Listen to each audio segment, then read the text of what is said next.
is actually recommended as well. And use of hand sanitizers is recommended for instances where you don't have access to running water to actually wash your hands.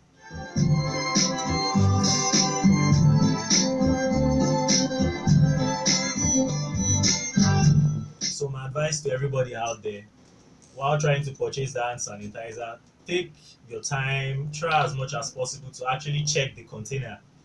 Just check, most especially check for the alcohol percentage to see if it's more than 60%. That way you can ensure you're actually getting something effective.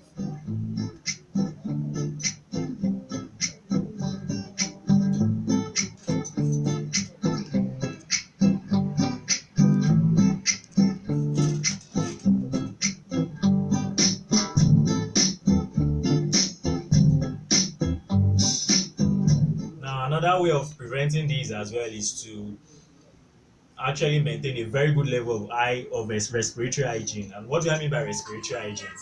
What I'm referring to is while coughing, while sneezing, try as much as possible to cover your mouth. And if you know you're exhibiting signs and symptoms of a respiratory tract infection, now you can use a face mask to at least protect those that are beside you.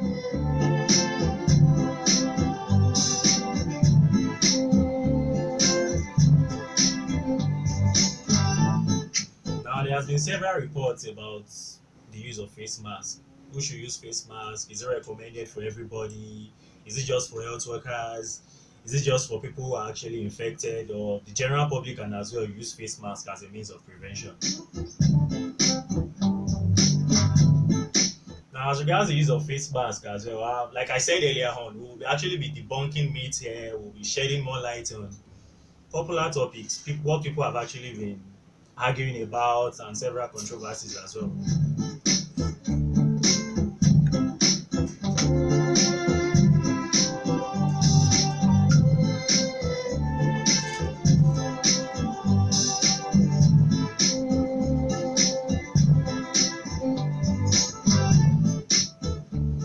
Now, before shedding more light on the face mask issue, let me just try and say some things about what it entails to actually get a good face mask. Because I've seen people wearing face masks that were made with, will I say, local materials now. I've seen people wearing face masks made with Ankara and the likes.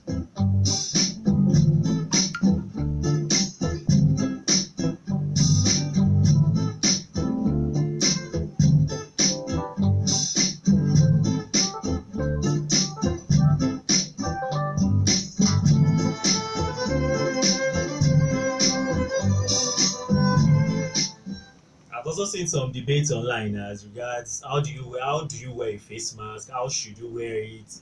Is it the colored side that should be out? Is it the dull side that should be out? What contains the filter and the likes?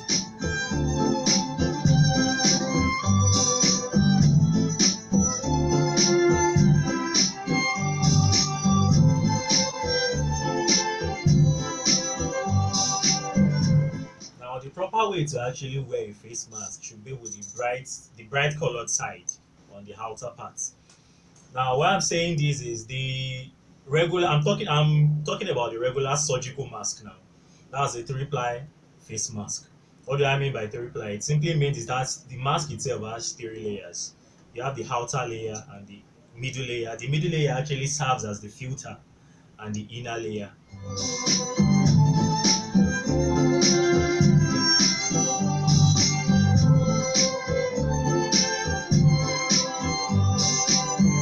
Now, the outer layer, the outer part, which is the colored side, what it does mainly is to repel fluids.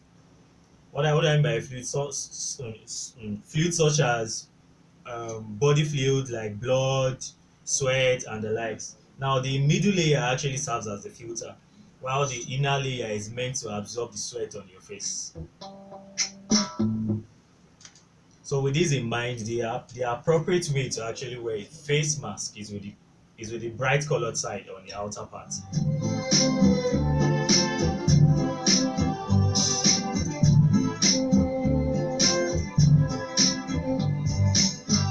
Now, the World Health Organization actually recommends usage of face mask for health practitioners or people who have close contact, who are in close contact with COVID-19 infected patients.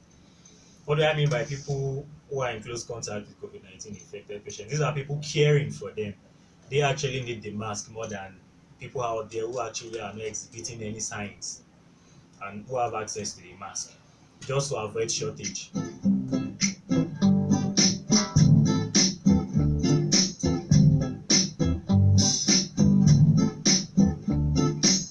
So with this in mind, the use of face masks is actually recommended for medical practitioners and those who are actually taking care of COVID-19 infected patients.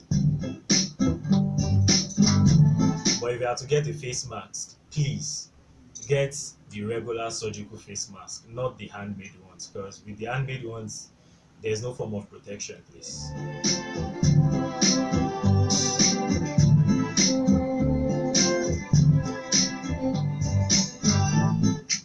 Now, another part of prevention, you must have heard people talk about social distancing, physical distancing, and the likes. So let me just shed more light on what both entails.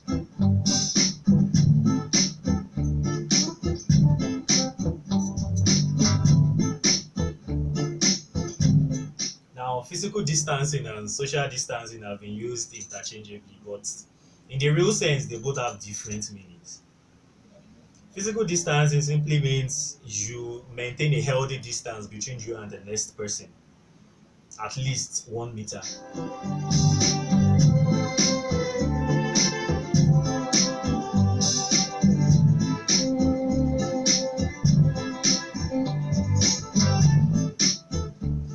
Now, social distancing actually is what is being recommended. It has been enforced at the moment because places of worship have been shut down at the moment. You have restaurants, bars, places where people gather in large numbers. These places have actually been shut down.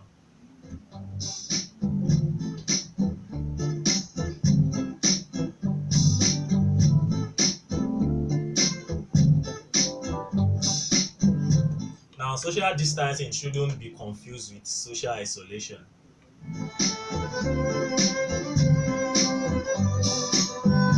Because in social distancing, you're not isolating yourself completely. You can still reach out to your loved ones. Thank God for technology nowadays.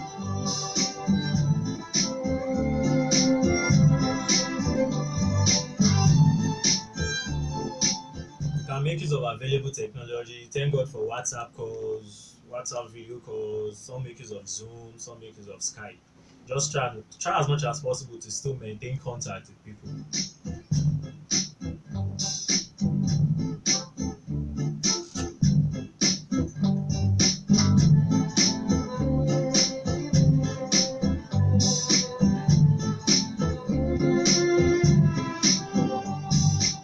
Now, there's also the debate about chloroquine, use of chloroquine in treating COVID-19 infected patients.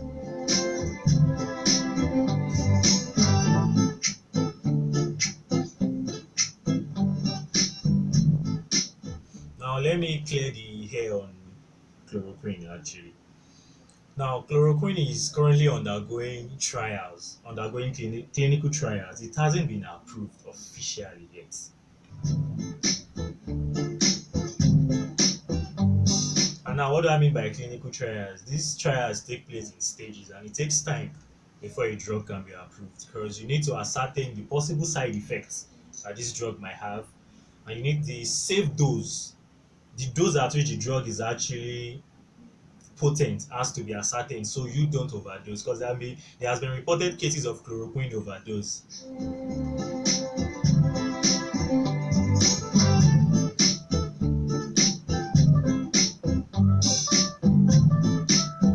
Now there has also been reports of some vaccines and the likes. Now, so far so good. No vaccine has actually been licensed for prevention of COVID-19.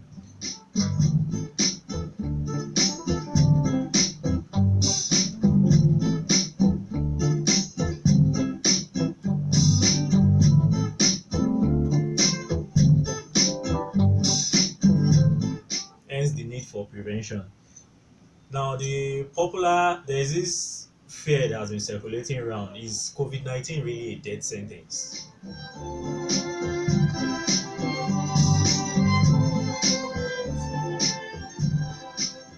Now, coming down with COVID-19 infection doesn't mean the person is going to die. At least about 80% of people have actually recovered from the disease.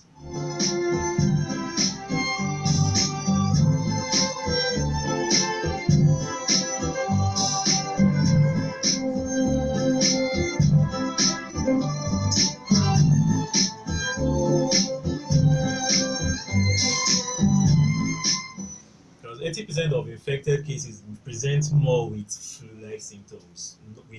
Now, what do I mean by flu-like symptoms? They cough, runny nose, fever, and the likes. But they most times the symptoms have actually been mild, while you have some severe and critical cases in the remaining 20%. Now, COVID-19 can actually affect all age groups. All age groups can actually be affected: children, the elderly, adults, young ones, and the likes. But the main thing is there is a particular group of people where there's a particular subset of people that are more likely to actually develop severe symptoms.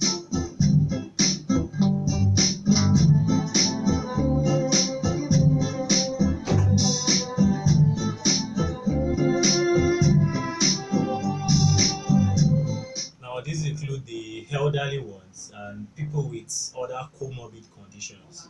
For instance, people who are asthmatic, people who have diabetes, or who are suffering from any form of immunosuppression.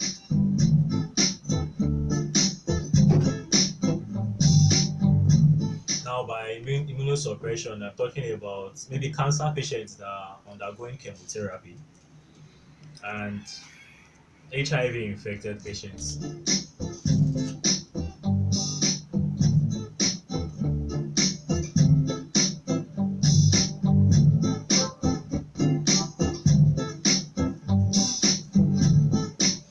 Now, having all these in mind, it's the responsibility of you and I to actually play a major role in combating this menace. Because if you remove the alphabet I and the alphabet U from the word virus,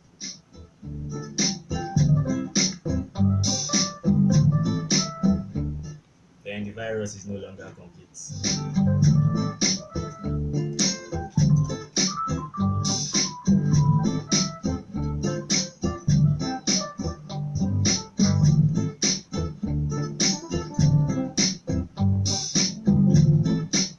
Now, let's also shed some light on some popular words we hear once you're reading about coronavirus or COVID-19. I'm just using both words interchangeably, but I know you have an idea of what I'm talking about.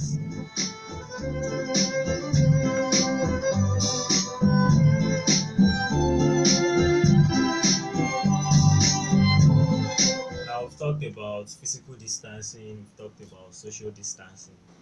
Now, let's talk about, I know you must have heard about quarantine and self isolation.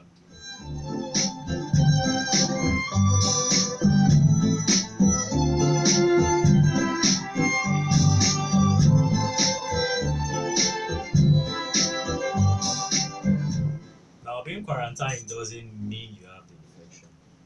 It simply means you've been exposed or you're at risk of developing the infection, meaning you've been exposed to someone who has the infection. And being quarantined means you try as much as possible to limit your exposure to people. You limit how you're meeting people, you stay indoors, and you watch out for possible signs and symptoms of the illness.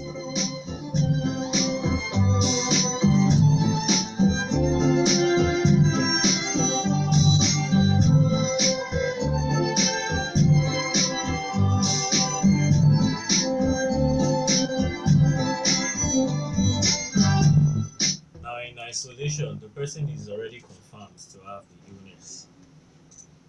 Now, at the moment, depending on the severity of the symptoms, the person might be isolated in a special center in the hospital, or the person might be asked to self isolate, meaning the person is isolating him or herself at home.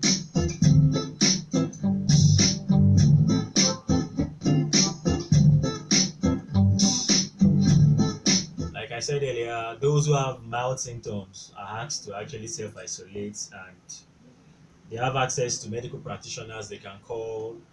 Their vital signs are always checked to at least ascertain for any new developments.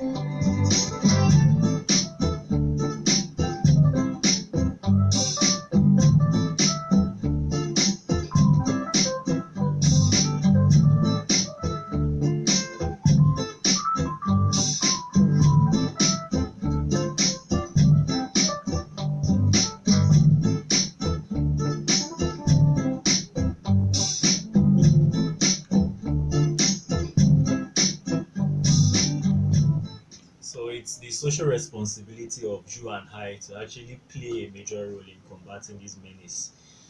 Now, something as simple as you staying at home to limit the spread of this disease will actually go a long way.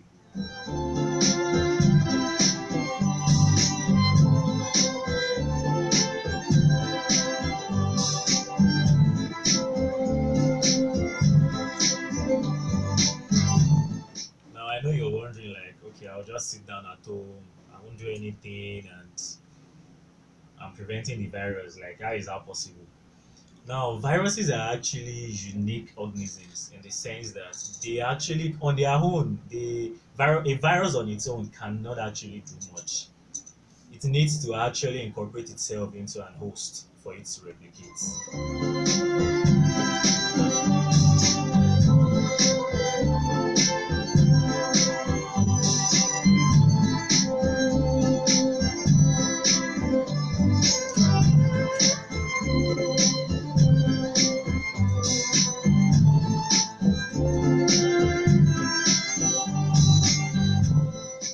Now, the incubation period has been noticed to actually span for, let's say, about 1 to up till about 14 days. Now, it can actually extend beyond that.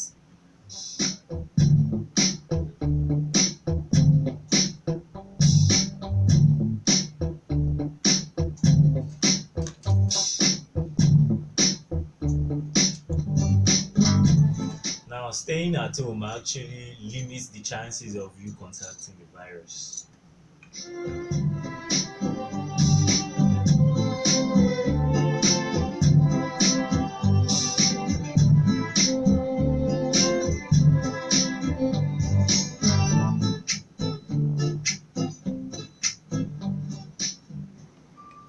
As I was saying earlier, it plays a long role in limiting the spread of the virus itself, because the COVID-19 has a very high rate of infectivity, meaning it's highly infectious but a low mortality rate.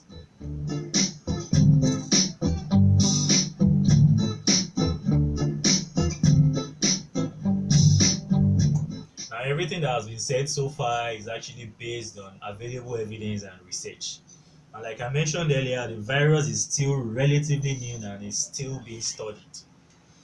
Meaning, as researchers are actually getting more information, our knowledge about the virus will actually get better over time.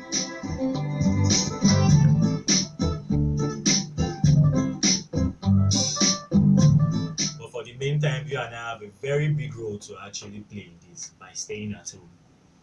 Another big role we have to play is to avoid spreading false information.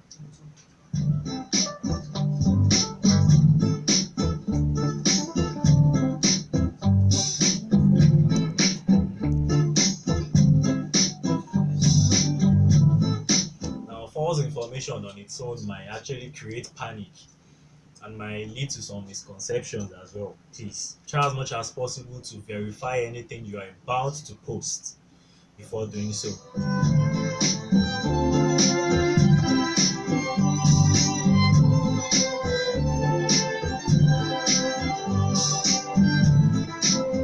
Now, the role of limiting contact with everyone is can't be underestimated in the prevention of this illness. Like I said earlier on, rather, the word virus, remove the alphabet I and U from the word virus, then it's no longer complete. Meaning the virus needs you and I to actually replicate and keep infecting others. Now we need to break the chain, and that's where social distancing, physical distancing, and limiting movement actually plays a long role.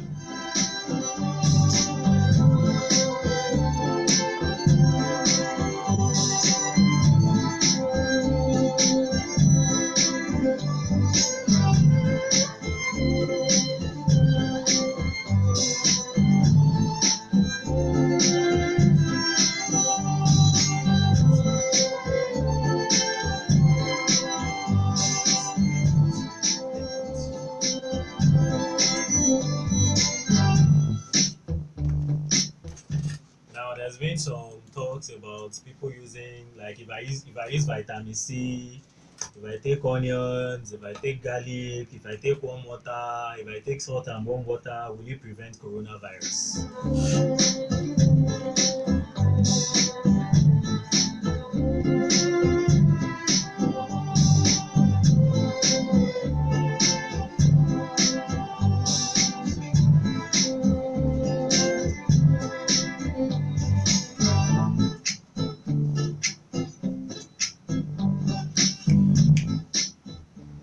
Now, it's no Now, it's actually well known that when you present with cases of respiratory tract infections in hospitals, there are times the doctor recommends you taking warm saline gargle, and they also prescribe vitamin C.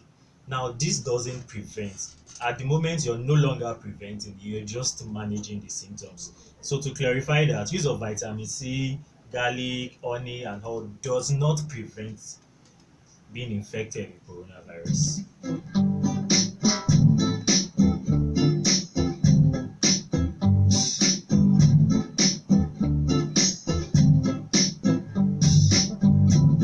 Now, there has also been the speculation of, or the reports of, how do I actually know if I'm infected with coronavirus?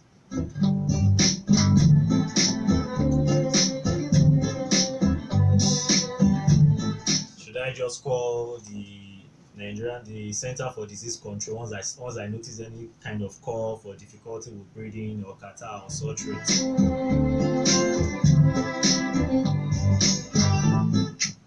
Now, there's a huge difference between a suspected case and a confirmed case. Now, for a confirmed case, it simply means there's laboratory evidence that the person is infected with COVID-19. Now, there's another category called probable case. Now, a probable case simply means either the test results came out inconclusive, or the person was suspected but was not tested due to any form of circumstance.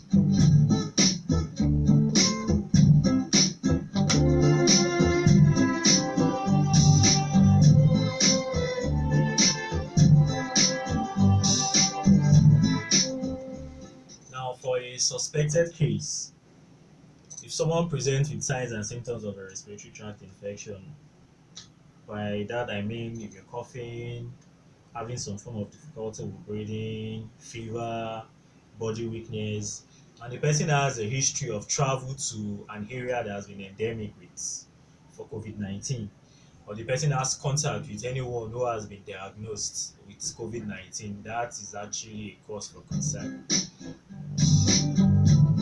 And the person might need to call the number as recommended.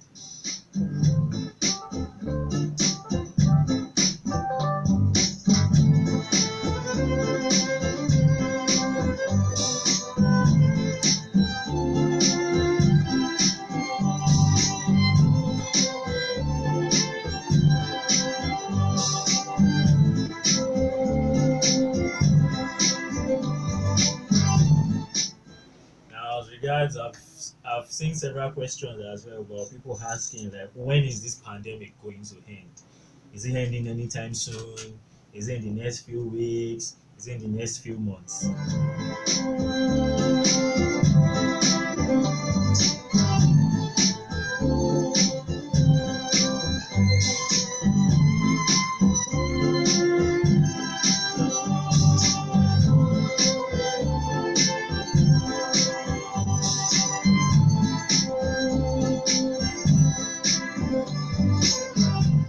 Now, no one can definitely say this is when it's going to end. Hence, the need for you and I to actually play a key role in its prevention.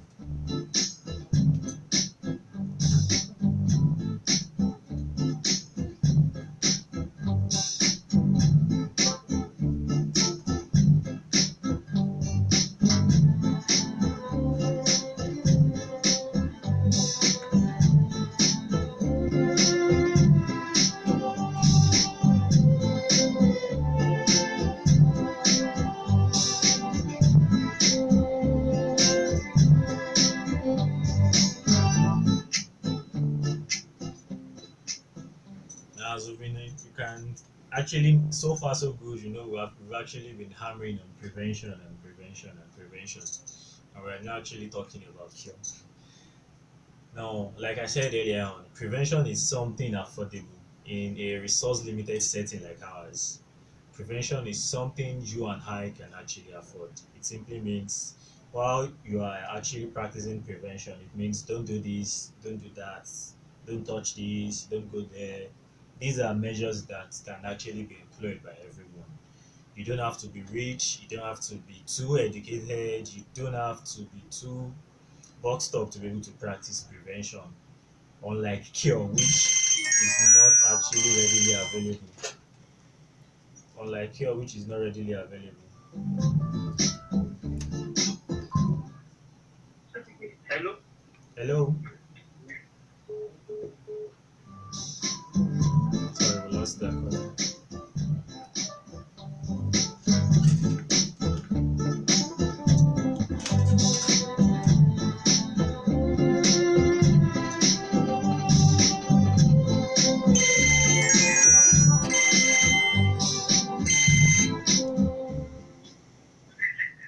Hello? Hello. Hello, good evening. Hello. Hello, good evening. I can hear you loud and clear. Ẹ káalẹ́ o. Ẹ kálẹ́. Ẹ kúrọ̀lẹ́. Ẹ kúrọ̀lẹ́, ẹ kúrọ̀lẹ́. Ẹ kú ètò. Ẹ ṣé gan ni o, à ń gbọ́. Iṣẹ́ ní ìbéèrè kankan tẹ́ fẹ́ béèrè ní sà. Ẹ á ní ìbéèrè náà fẹ́ béèrè ni. Ok, mo ń gbọ́ yín, ẹ lè béèrè Wọ́n sà. ní ti pé ká máa sá fún ìyàwó wa ní báwo la ṣe máa ṣe ní kòrónà yìí. Ta ló sọ yẹn fún yín sà? Ẹ̀gbọ́n tá à ń gbọ́ náà ni. Ok, ìyẹn ò true o. Wọ́n ní kẹ́ ẹ sá fún ìyàwó yín o. Wọ́n kàn sọ pé kẹ́ ẹ try àti reduce bẹ́ẹ̀ ṣe ń jáde síta. Bó bẹ́ẹ̀ ṣe ń lọ sáwọn ibì kọ̀ọ̀kan.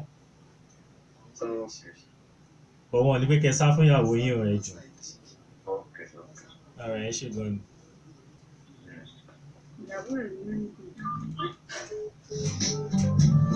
Now I'll be rounding up pretty soon.